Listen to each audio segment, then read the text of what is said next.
پڑھے لکھے آدمی کو معلوم ہوتی ہیں ان کے بارے میں ضروری نہیں ہوتا کہ ہر بات کہتے ہوئے اس کا اسی جگہ پر حوالہ بھی دیا جائے، لیکن بہرحال ان کا مطالبہ ہے، اور کوئی بات تو ہمارے ایسے پروگرام میں ہوتی نہیں جو بغیر حوالے کے یا بغیر کسی سند کے ہو تو اس کے مطابق میں ذکر کر دیتا ہوں۔ باتیں تو انہوں نے ایک سانس میں بہت ساری کر دی ہیں، لیکن جو پہلا ان کا ذکر جس بات کا انہوں نے کیا ہے وہ یہ ہے کہ حضرت عائشہ صدیقہ رضی اللہ تعالی عنہ کا ایک قول پیش کیا گیا ہے ختم نبوت کے حوالے سے۔ اس سلسلے میں پہلے تو میں یہ ذکر کرنا چاہتا ہوں کہ ختم نبوت کے بارے میں جو تشریح جماعت احمدیہ پیش کرتی ہے قرآن مجید اور حدیث کی روشنی میں، اس میں اور اس تشریح میں جو ہمارے غیر احمدی مسلمان بھائی پیش کرتے ہیں بہت فرق ہے۔ ان کے نتیجے میں، ان کے خیال میں تو رسول پاک صلی اللہ علیہ وسلم کے تشریف لانے کے بعد نبوت کا فیضان کلیتاً بند، بلکہ باقی روحانی انعامات بھی ان کے لحاظ سے بند۔ اور ہمارے نزدیک یہ ہے کہ ختم نبوت کا معراج اور کمال یہ ہے کہ رسول پاک صلی اللہ علیہ وسلم کے آنے کے نتیجے میں سارے روحانی 4 انعامات جن کا ذکر اللہ تعالیٰ نے قرآن مجید میں فرمایا ہے، سورہ نساء کی آیت نمبر 70 میں حوالہ بھی دے دیتا ہوں، تو وہ ہم سمجھتے ہیں کہ وہ اللہ تعالیٰ کے فضل سے جاری ہیں اور اس میں نبوت کا نام بھی شامل ہے۔ ہمارے دوست یہ کہتے ہیں عام طور پہ بڑے تمطراق کے ساتھ کہ ختم نبوت کا جو موقف ہم پیش کرتے ہیں اس پر ساری امت محمدیہ مسلمہ کا اجماع ہے، اور گویا سارے کے سارے ایک طرف ہیں اور جماعت احمدیہ دوسری طرف ہے۔ حالانکہ یہ بات صحیح نہیں ہے، بہت بڑا ان کا دعویٰ ہے لیکن بالکل بے بنیاد۔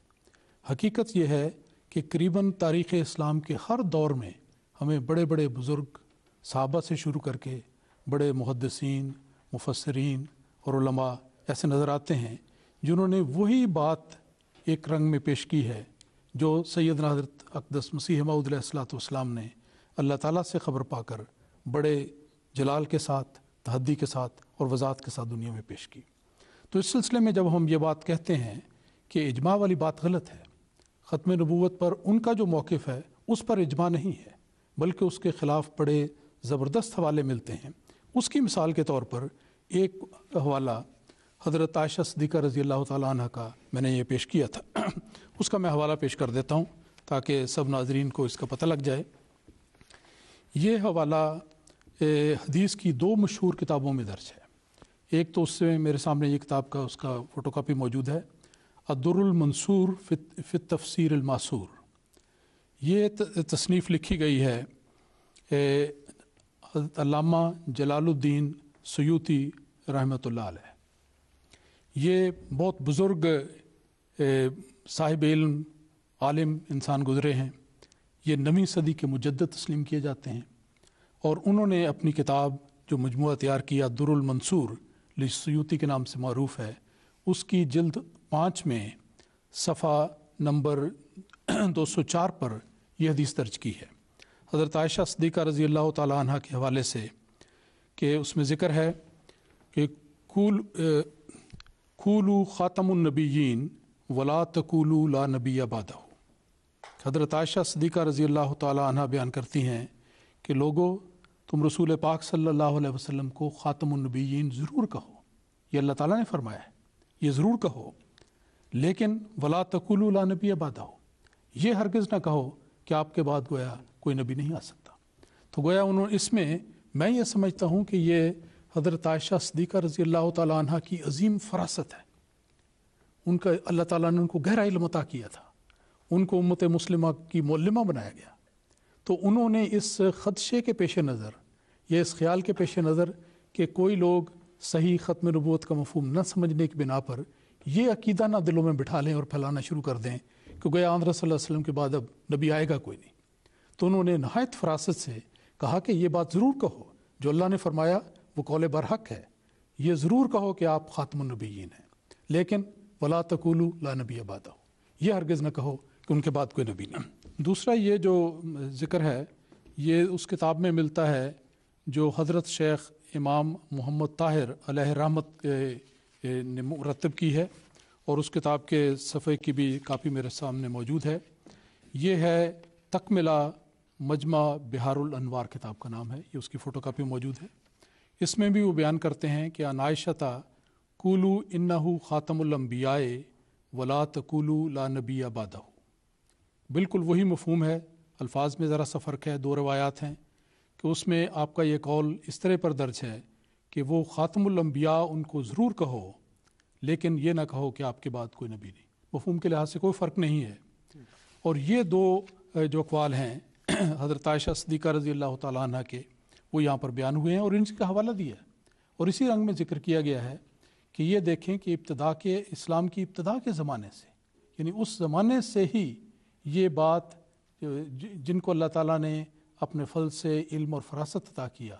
وہ جماعت کے مرد ہوں یا عورتیں ہوں امت مسلمہ کے، ان کو اللہ تعالیٰ نے یہ فہم اور بصیرت عطا کی اور انہوں نے یہ بات بیان کی لوگوں کی رہنمائی کے لیے کہ خاتم النبیین کا اعلان کرو لیکن یہ نہ کہو کہ ان کے بعد کوئی نبی نہیں۔ تو یہ وہ بات تھی جو اس مجلس میں پیش ہوئی تھی۔ بالکل ٹھیک ہے امام صاحب، بہت شکریہ۔ ان کا وہ ٹرانسکرائب بھی میں نے دیکھا ہے، میرے سامنے بہت سارا لکھا ہوا، علم دوست معلوم ہوتے ہیں، اور جو اہل علم ہیں قرآن کریم کہتا ہے کہ ان میں خشیت اور عاجزی پیدا ہوتی ہے، انما یخشی اللہ من عبادہ العلماء۔ لیکن انہوں نے حضرت مسیح موعود علیہ السلام کے عقائد اور جماعت احمدی کا ذکر کرتے ہوئے بعض جگہوں پہ بڑی ہلکی سی زبان استعمال کی جو انہیں زیبا نہیں دیتی۔ ایک طرف یہ دعویٰ کہ یہ بڑے عالم ہیں ماشاءاللہ، اور دوسری طرف بانی قادیانیت مرزا غلام احمد قادیانی، اور وفات مسیح کا انہوں نے یہ ثابت کرنے کی اس لیے کوشش کی کہ اپنے آپ کو مسیح موعود کے اس کی راہ ہموار کر دیں، اس قسم کی باتیں۔ تو انہیں تھوڑا سا اس بات کا خیال رکھنا چاہیے۔ ایک بات میں ضرور عرض کرنا چاہوں گا جو انہوں نے بڑے دعوے سے کہی ہے کہ مرزا غلام احمد قادیانی نے، یہ ان کے الفاظ ہیں، صاحب بھی نہیں لکھتے۔ اب دیکھیے، ایک پاک وجود اتنی بڑی جماعت کا بانی، دنیا کے 194-95 ممالک میں جس کے متبعین ہیں اور اس کے عاشق ہزار ہیں، ہم تو ایک عام آدمی ان کا ذکر کر رہے ہیں تو ادب سے کر رہے ہیں، اور یہ اتنے بڑے بزرگ کا ذکر کرتے ہوئے جن کے بارے میں ہم کہتے ہیں وہ زمانے کے امام ہیں، امام مہدی اور مسیح موعود ہیں، کہتے ہیں کہ انہوں نے چند کتابیں پڑھ کے مطالعہ کر کے یہ ثابت کرنے کی کوشش کی، یہ ان کے الفاظ ہیں کہ حضرت عیسیٰ علیہ السلام کی وفات نہ صرف انجیل اور توریت سے ثابت ہے بلکہ قرآن و حدیث سے بھی اس کی تائید ہوتی ہے، اور کہتے ہیں کہ انہوں نے توریت، انجیل، اہل کتاب کی چند کتابیں پڑھی تھیں۔ جہاں تک یہ بات ہے نا جو انہوں نے کہا کہ چند کتابوں کا مطالعہ حضرت صلی اللہ علیہ وسلم کے بارے میں فرما رہے ہیں، اس کے بارے میں تو یہ کہ ہر دور میں حضرت صلی اللہ علیہ وسلم کے زمانے میں بھی جو غیر جماعت علماء تھے، اور آج کے دور میں بھی بعض علماء ٹیلی ویژن پر آ کر یہ کہنے پہ مجبور ہوئے کہ ہمارے علماء نے تو کوئی مطالعہ نہیں کیا۔ ہاں، البتہ مرزا غلام احمد قادیانی صاحب جو تھے انہوں نے مطالعہ خوب کر رکھا تھا اور ڈٹ کر انہوں نے میں وہی عرض کرنا چاہتا تھا آپ سے، اور آگے یہ ذکر کر رہے ہیں کہ وفات مسیح میں قادیانیت کی حیات ہے، اور حیات مسیح میں قادیانیت کی موت ہے۔ اب کجا حضرت مسیح موعود علیہ السلام کا دعویٰ؟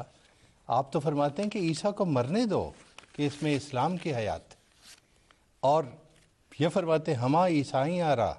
از مقال خود مدد دادن دلیری ہا پدید آمد پرستاران میت را۔ میں صرف ایک آدھ منٹ میں یہ حوالے پیش کرنا چاہوں گا کہ جو حضرت مسیح موعود علیہ السلام کے علم و فضل کے بارے میں غیروں نے کہے ہیں، ان کی لکھی ہوئی باتیں ہیں۔ مثلا ایک حوالہ برہمم پرچارک سے ہے